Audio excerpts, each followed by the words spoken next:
Chills run down your spine. You break into a cold sweat. Your heart begins to pound. You are afraid. Tonight, on Scariest Places on Earth, a haunting by a Jamaican witch. I wouldn't take this woman very lightly. It could be a dangerous thing. Magnolia Lane Plantation. Sounds beautiful. I don't even want to go in there. That's the dying room. A mother's worst nightmare. It's sad she can't go back to her pretty little room. A prison of lost souls. There's a lot of suffering that's going on there. I think it's quite possible that something's left behind. It would be hell on earth.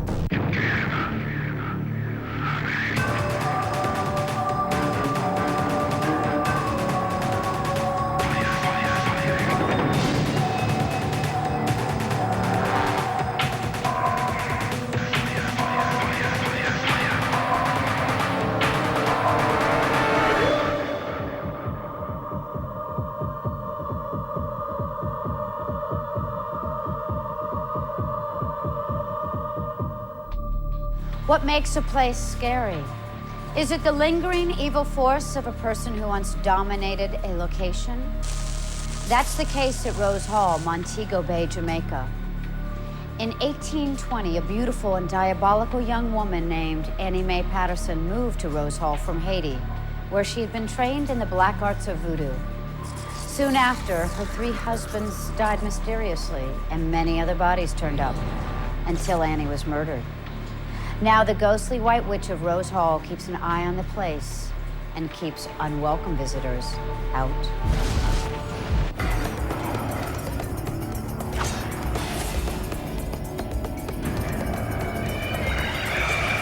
Montego Bay, Jamaica.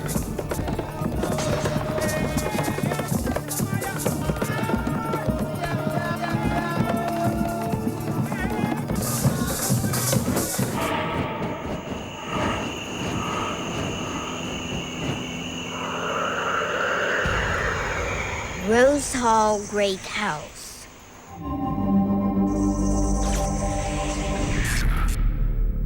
The house here was started first in 1750 by a wealthy English planter whose name was George Ash.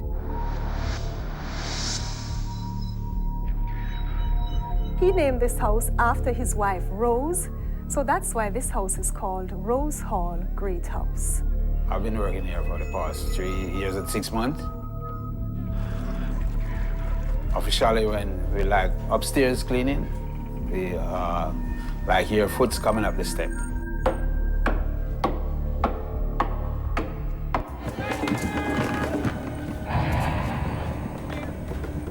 This is the sound that I heard coming up the stairs. After John and Rose died, because they never had any children, the house was passed on to the grandnephew, John Rose Palmer. He met and married Annie Mae Patterson in 1820. She was the second lady to have lived inside this house, and she's the one that they nicknamed the White Witch of Rose Hall.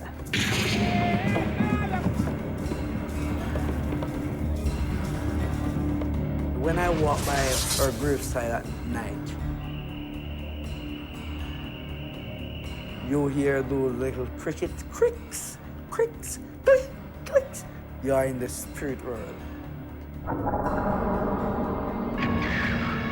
The White Witch's treatment of her slaves was heartless and barbaric.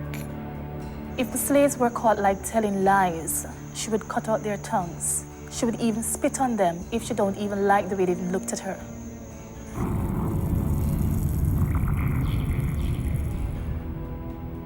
She would make love to the slaves and kill them afterwards. She would also have bear traps placed under the bushes for catching the feet of the runaway slaves, so she used them as human trap. The slaves were thrown into a cell 16 feet below the ground to suffocate to death. She would place them there without food, water, light, and medical attention. So most of them would die from heat and hunger. It is said because of how she was so cruel, a servant girl tried once to poison her in a cup of milk. The White Witch discovered the plot, and the servant was beheaded. She ordered a high voodoo priest to walk all the way from Montego Bay, barefooted with that bloody head in a basket on his or her head.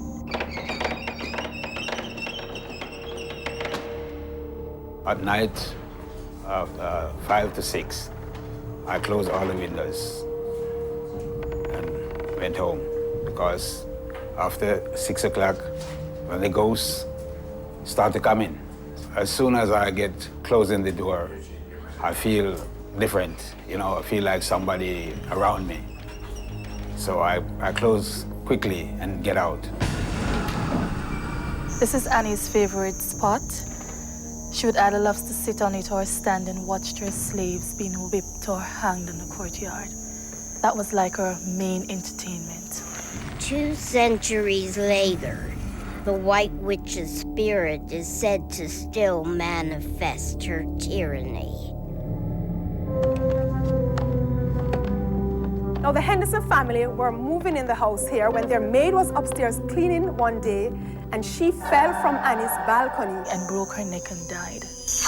Her last words were said to be, leave me alone, as if somebody was really pushing her over the balcony. So we think it's Annie who pushed her off over there. Yes, I believe this evil spirit could be killed somebody. Raised by a voodoo priestess in Haiti, the White Witch learned the evil power of the craft. When the slaves had their babies, she would have them tied in ants' nests and let the ants beat those babies to death. So she got the skulls from these babies to practice her voodoo on. I think that's one of the most cruel things she had ever done. One afternoon, I was at the West End, and I heard this sound similarly to a baby when a young baby is crying. So I went over to the east side just to watch what was going on or listen to what was going on. And it was the cat. It was a cat in the east garden. And to my surprise, it sounded just like when a little baby would cry. That cat looked so vicious, like he would just jump at you and tear you up. He tried to scare us. The spirit what was in the white cat is the lady of the witch of the house. During her tyranny, the closest people to the White Witch mysteriously disappeared. She poisoned the first husband by pouring some arsenic in his coffee. She claims he was a drunkard, so she had to get rid of him. The second husband, she stabbed him several times with a knife in his sleep. And just to make sure he was dead, she poured some hot oil in his ears. She strangled the third husband with the help from a slave lover she had. His name was Taku. The partnership would come to a bitter end. She fell in love with the bookkeeper, but the bookkeeper was not in love with her because he really was in love with Millicent, who was Taku's granddaughter. The White Witch cast a deadly spell. Within 9 days, Millicent, she withered and she died. Taku, he was very, very angry because he loved his granddaughter very much.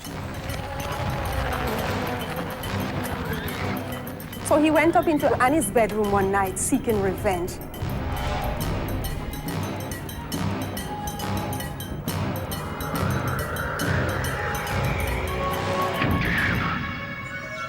Taku strangled her to death in revenge of his granddaughter, Millicent.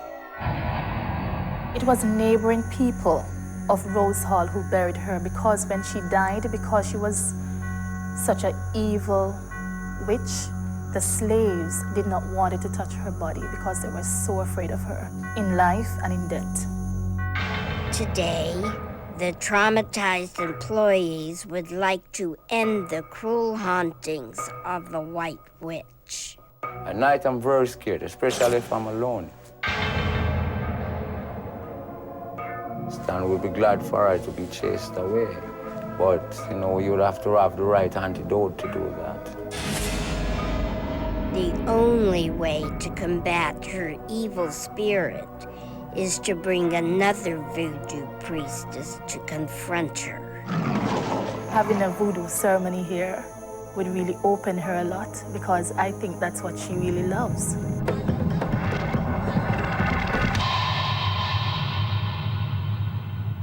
What will it take to make Rose Hall safe again for the people who work there? A voodoo priestess gets ready for a face-off with the ghostly White Witch. The question, who will take control of Rose Hall?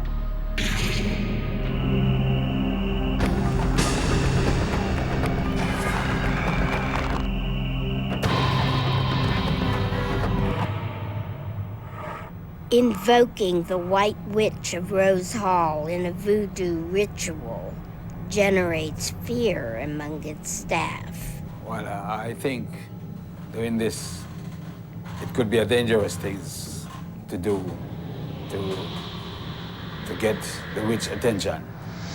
You know, we've been taking our own chances.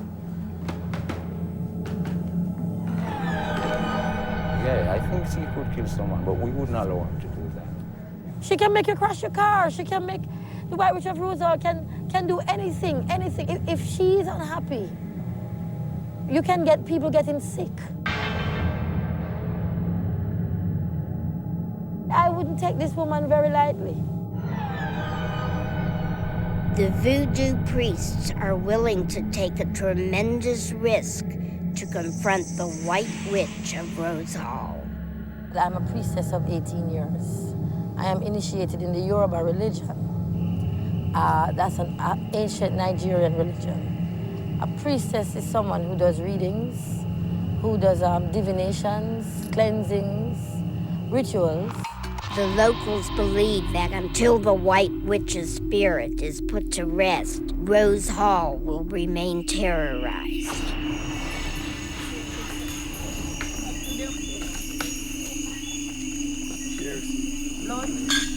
They were also very afraid of the White Witch. Yeah, they're afraid The staff of the Rose Hall is extremely afraid of the White Witch. Yes. They don't want to even come near to the altar. Yeah. They don't want to come near to the coffin, Yeah. the grave. Yeah. They don't want to come. They don't want to stay way over there. Yeah.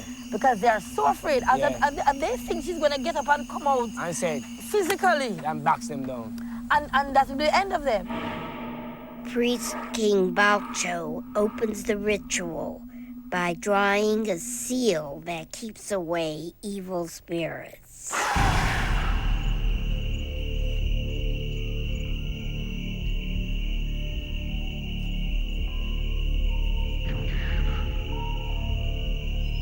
I sprinkle the rice all over the ground to call in my spirits, to keep the White Witch of Rose Hall quiet.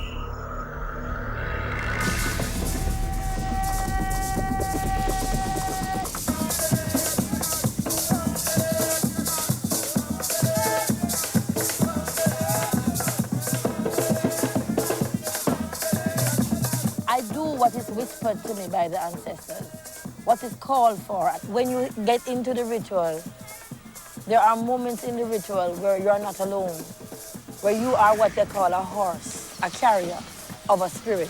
They feel the forces from beyond take control of the ritual.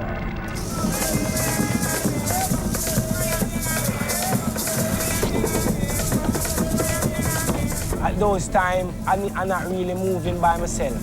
The ancestors, them are carrying me. They said, do this, do that, do that.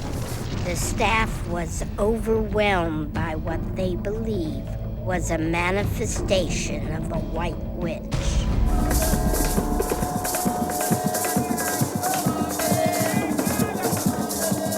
Everybody was in one spirit.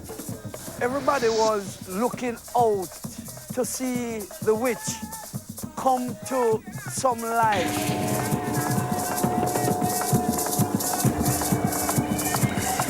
She what is watching the whole night from the top window of the house. We saw her, not felt her. People were looking to run because they know that if she come out, the same very power that she had before, she would use it on us. Some fear the ritual has strengthened the evil power of the White Witch of Rose Hall. I feel that last night, that ritual did not run away the White Witch. After the ceremony last night, the presence of her is still around in the house, and it's so dangerous. It's like something that I can't live with, you know. I'm even thinking about quitting this job. The White Witch is very mad, and she gonna traumatize us now. She gonna ruin us now, because she see that in that sermon last night, we were trying to do something. Doing that ceremony around her grave and having long conversations with her, she knew that this was specifically for me. Now, where this woman could get extremely angry is if it doesn't happen again. And if she does get upset, she can get very, very angry. 10 days later, employees of Rose Hall remain troubled. When I opened that door, I could feel a heat moving through the house. So I said, wait, it seems like she's around now. And I'm very scared now, going to the house at night, closing the windows, because she gets very dangerous. She's still around. I think since the ceremony, she gets so mad now that she's gonna do something to somebody around. I can feel her on the spirit. Her spirit is around. I can feel her presence even now. Man, it was horrible. Very, very horrible.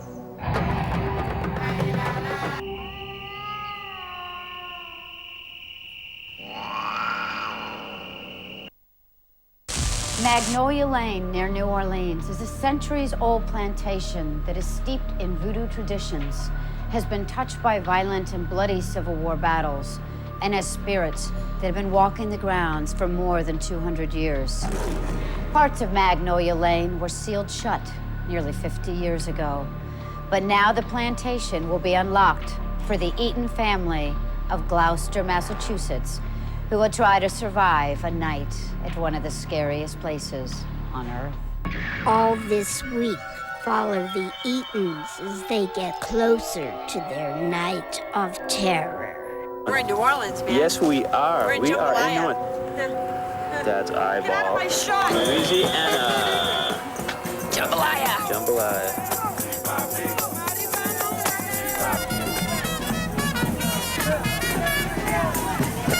That's nice. Yeah.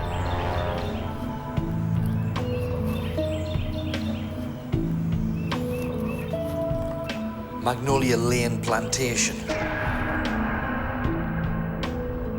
Sounds beautiful. Wasn't like that at all. It was a place steeped in death.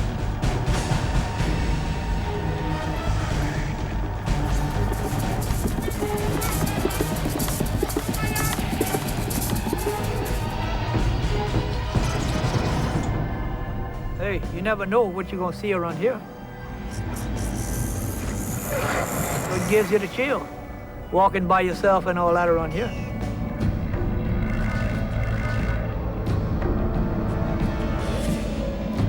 The hanging tree. All I know is there were two men hung at the front gate. This happened in the early 1900s. And after that, we had a man that was scalped at the front gate. The Major's bedroom. They sealed one room. That's the dying room. I feel chill sensations in this room. Like a cold presence, which I didn't feel in the other rooms. It's sort of like a tingling sensation. It makes me feel a little jittery.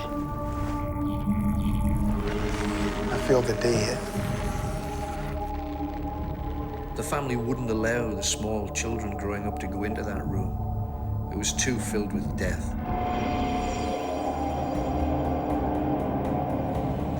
If the wood could talk, it could tell a lot of things. The wood holds vibrations. That room's weird. I don't even want to go in there.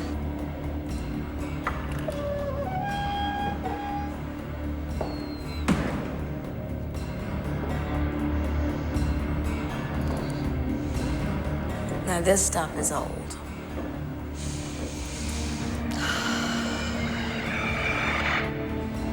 Got very, very dizzy sensations in this room.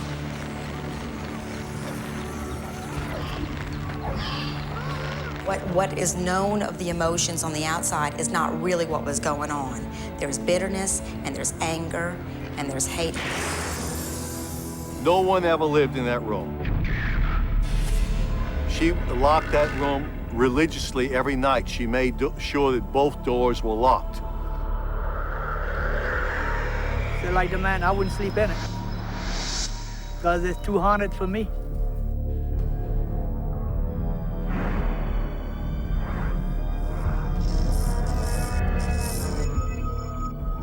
Well, I hope they're not nervous.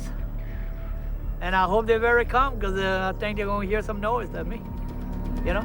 I'm not going by myself. You'll be fine. No, I'm not going. Kim, No, I'm Kim, not going. Kim, don't. Well, you'll be No, fine. I'm not going by myself. It is an unassuming suburban house in America's heartland.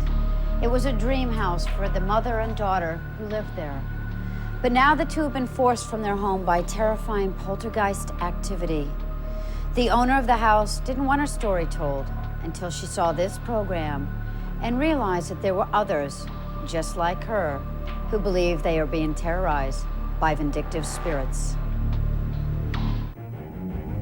This used to be my house. This doesn't happen to normal, everyday people.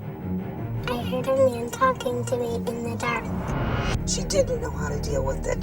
Something pulled my hair. This isn't supposed to happen to me. I felt scared when Mommy said we had to go. And now that it has, I don't know what I believe anymore. Anna agreed to tell her story only on the condition that her identity be concealed.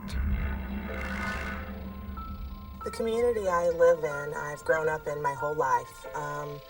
I am known in this area. I fear that this story could cause a big stir. I don't want this to cause any negative response to my daughter. All of this is about protecting her and letting other people know that this does exist without showing my identity. For Anna, a single mother, and her daughter Kayla, it began as the American dream.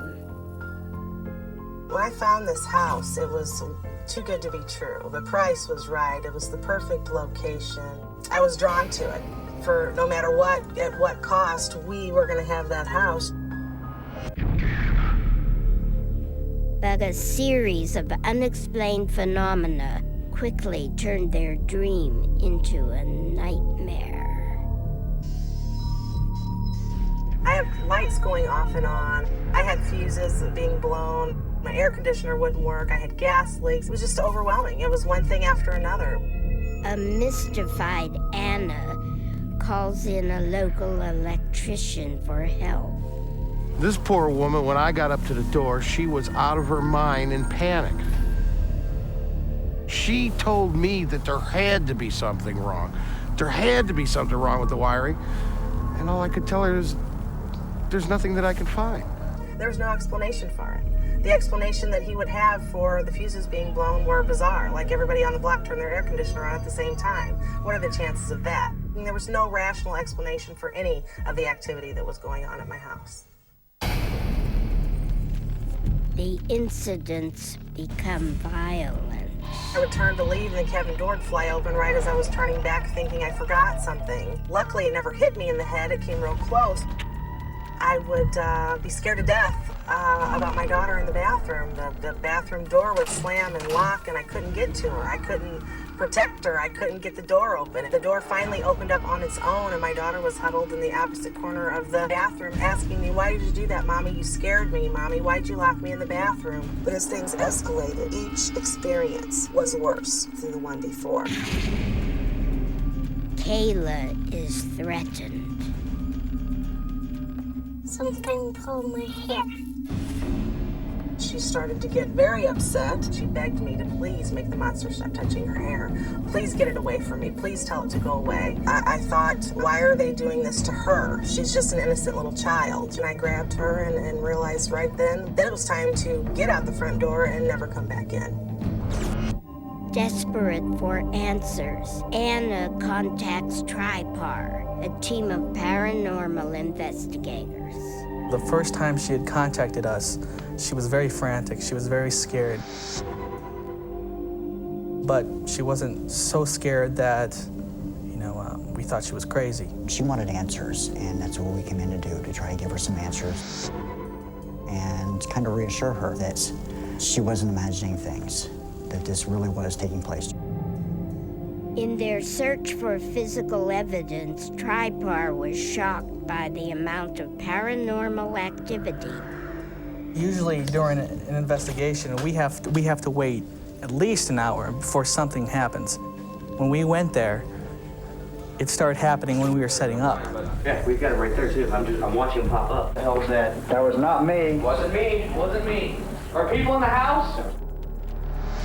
The room that we were monitoring, which the doors kept closed in that room, obviously we're using infrared cameras, the doors are kept shut. We came back downstairs, the door to that room was open. While removing the former owner's belongings, one team member was burned. There was an ugly flower pot in the corner of my bathroom that I was scared to touch, that I could tell had been there since the house maybe was initially decorated 50 years ago. The owner asked me to carry out a plant, and as I had brought it outside, my hands started having this aching, burning feeling. It kind of turned like a dark red to like a purplish blue. It was really, really uncomfortable, and I couldn't even move them, couldn't bend them, couldn't pick anything up. It scared me at the time. TRIPAR concludes the ghost is the previous owner. The neighbors only say that he was different. He was very depressed. He was an alcoholic. He lived in a dark room in the corner of a basement. He was found dead in the house, maybe almost scared of what kind of man maybe he was. Anna contacts a spiritualist minister in a desperate attempt to exorcise the spirit. What I do is called a cleansing. My goal in this case is to help this young lady and her daughter get their home back and to help the spirit go to where it belongs. Upon entering the home, Rob is immediately drawn to the basement. There's a tremendous amount of energy right here. Yes.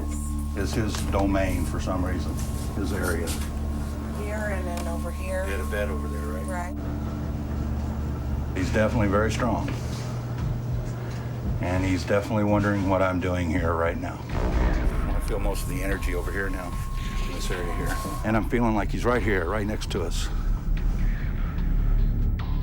Rob attempts to free the ghost. And it's time to leave, and it's time to give this family their house back. Even though I walk through the valley of the shadow of death, I will fear no evil. The spirit tells Rob he is not the previous owner, but someone much older. He's been here for a long time. He was here when this land was not developed. He died here on this property. A local historian provides a clue to the spirit's identity. In this town, there is a well-kept secret. We often refer to it as our town's sin. We never talk about it, and we don't tell our children because it's a community sin, and we want to forget it. During World War I, a man was lynched by a mob because he was a German. They pulled him up 3 times, one for the red, one for the white, one for the blue. The lynching took place at the entrance to a cemetery, a very big cemetery. The cemetery's location, across the street from Anna's house. Despite the cleansing, Anna still refuses to return to her home. It's sad. It's very sad that she can't go back to her pretty little room and her stuffed animals and her toys and that new house that she was so proud to finally have. All of those things were just kind of taken away from us overnight. I just needed to get her out of there. You call home for inmate number R130106. It was a place called Mansfield Reformatory. Now, 15 years after leaving, he returns to a night of grueling memories and a haunted homecoming.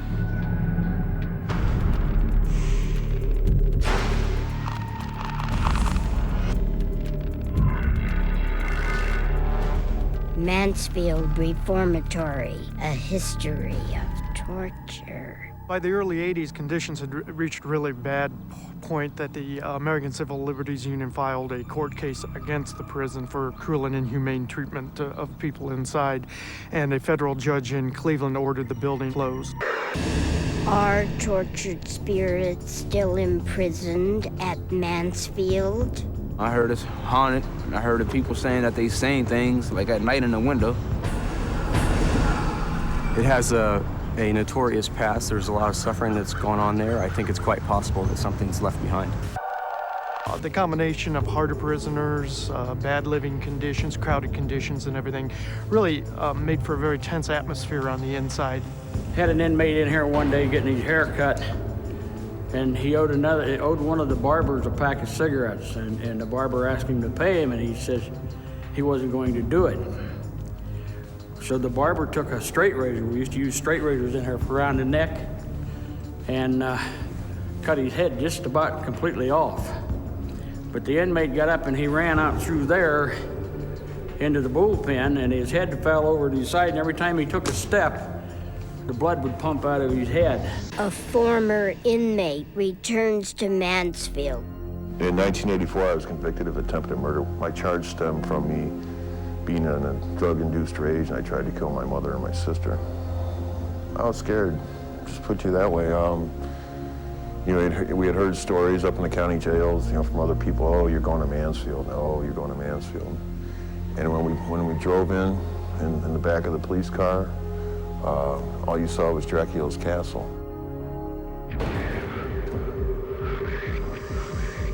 What I have pictures of is like in the west cell block, in the hallway, I have 13 orbs. I don't think there's any doubt this place is haunted. I'm not a particular believer in that. I never was, and till I met the prison. Psychic Tina Michelle visits Mansfield for the first time with no knowledge of its history. Tina, I'm Dave. Hi, Dave. It's nice to meet you. Nice to meet you, too. Do you mind if I hold your hand for just a moment and see what kind of vibrations I get on you? As I'm touching you, I'm hearing a couple things. One thing is blood covering someone's eyes. Does that make any sense to you? Wow, that really does, yeah. I'm getting shivers up and down my spine. What are you feeling? There's a lot of just dread. Just a lot of dread, fear, anger, everything you would expect to find. There's a lot of residual vibrations around. Actually, this does feel a lot stronger than this one. Tina is drawn to one particular cell. Ooh, there's a lot of despair here. I see a spirit sitting here, right here on this end of the bunk. Was this your cell?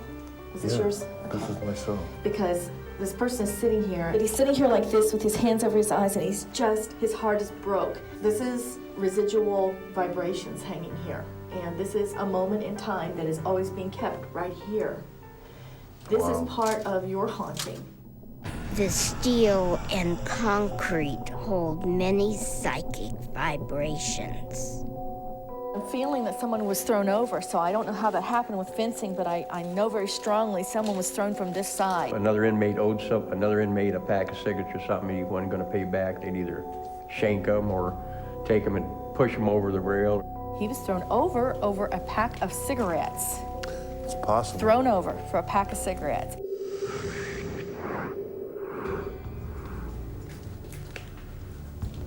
Is this a stabbing taking place here? Was there a stabbing taking place here? Oh, yeah. Okay. Wow. Watched one other inmate slice another one open from the hip to the shoulder. Was he stabbed through the neck? Well, he was stabbed from the hip to the neck. Oh, well, okay. You don't know if the neck was the first cut, do you? No. His eyes were open when it happened. I mean, he was alive when this happened. I was right on the other side of that doorway when it happened. Okay, what was here? A desk, Who was supposed to be there? the guard. Because he was looking over there. He was looking over there. Where was the guard? The guard was in the bullpen. Okay, because he kept looking over there. Did you see him do that? Yes, I did. So right here is where he resides. Right where he looked for protection and there wasn't any. Right, this is where the block desk Yeah, used to be. because this is where, if you feel the difference in the energies, if you walk there and walk here, you can feel it. I don't. And the temperature, do you feel the difference? It's real cold here. Significantly cold. It's very chilly, and I mean, over here compared it's to not here. so bad. Probably a good, I would say, 10 to 15 degrees. X marks the spot. The way that the hallways and the rooms are configured, with the windows, it casts a big X on the floor in the middle of a hallway. And one time I went up there and stood in the middle of the X, and the hair on the back of my neck stood up, and I just kind of felt like I shouldn't be there. You see it on the floor Yes. Oh, yes, we do. What do you get out of The first thing I'm getting is a heart. This is a heart. I don't know if it's the heart of the prison or the heart of the room. Below where the X was, it was the warden's wife was shot and killed. This is a female. This was the heart of it all. X marks the spot, but it's right here. She was reaching up into her closet to get a hat box down, and there was a gun next to the hat box that fell onto the floor and discharged into her chest, killing her. Right through the chest area. Something happened right through the chest area here. Some people that work here have said that they've heard her talking late at night, that they're able to hear her voice. Reluctantly, Tina follows Dave down below solitary into the hole. This is the dungeon. Okay. This is underneath the bullpen.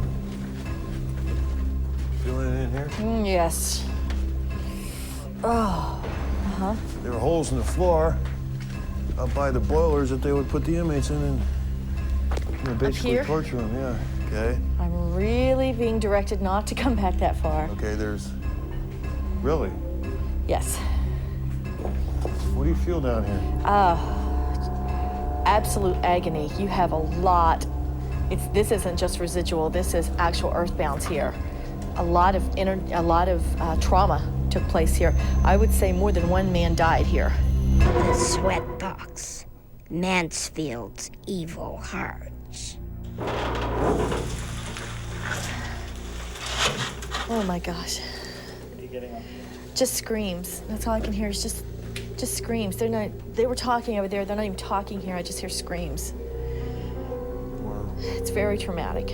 I know at least one person was burned in this. This is really, really bad stuff. Very scary stuff. Want to come in here with me? No, I don't. What I am seeing is a huge flame that's going up in front of you. I see several people in the flame, but I see one man's face just screaming bloody murder. That's some pretty haunted stuff right there. Many tortured souls remain bound to Mansfield. There was many different emotions flying around, a lot of residual stuff, a lot of actual hauntings there. Earthbound spirits were there as well. If I had to summarize it and say anything, it would be hell on earth. Mansfield is a place that has a lot of unsettled spirits. The whole soul of the prison itself is unsettled. There are many souls that make up the soul, and it is very, very unsettling. So what makes a place scary? Is it the presence of the occult, a vindictive ghost, or the tortured spirits of murdered souls? Most often, it isn't what we can see, but what we cannot, the unknown. And that's what you'll find in the scariest places on Earth. I'm Linda Blair. Good night.